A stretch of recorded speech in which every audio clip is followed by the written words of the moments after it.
ilaah waa barakeeyey nuux iyo wiilashiisii oo wuxuu ku yidhi wax badan dhala oo tarma oo dhulka ka buuxsama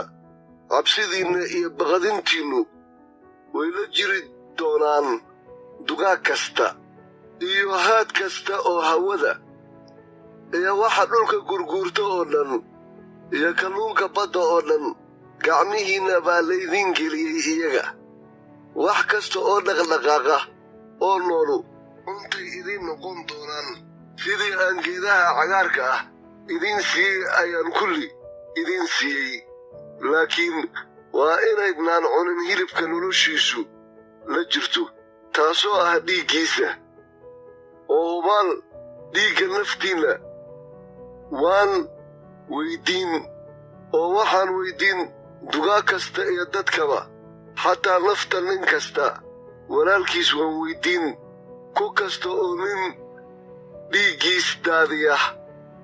nin baa isna dhiiggiisa daadin doona waayo ilaah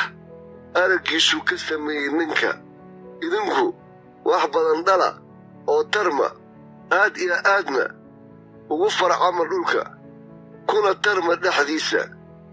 oo ilaah nuux buu la hadlay iyo wiilashiisii la joogay isagoo ku leh bal eega anigu axdigayga baan idinku adkaynayaa idinka iyo farcankiinna idinka dambeeya iyo uun kasta oo nool oo idinla jooga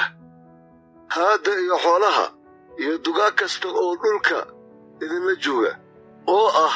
in alla intii ka soo baxda doonida xataa dugaag kasta oo dhulka oo waxaan idinku adkayn doonaa axdigayga inta jidh leh oo dhan mar dambe biyo daad ah laguma baabi'in doono daad dambe oo dhulka baabi'iyaana mar dambe ma jiri doono oo ilaah wuxuu yidhi waa tan calaamaddii axdiga aan idinla dhiganayo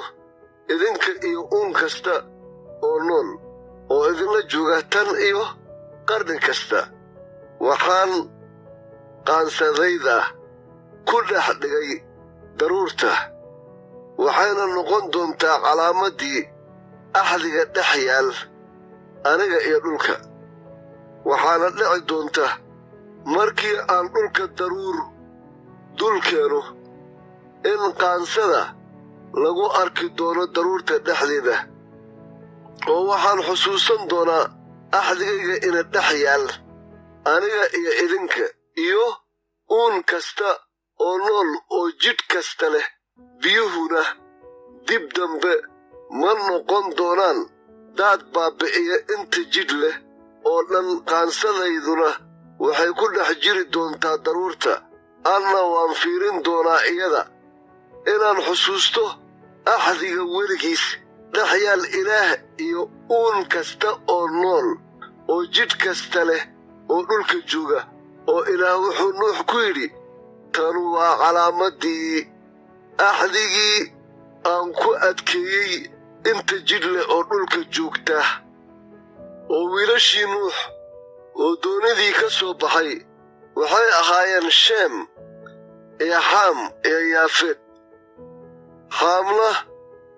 waa kancaan aabbihiis saddexduna waxay ahaayeen wiilashii nuux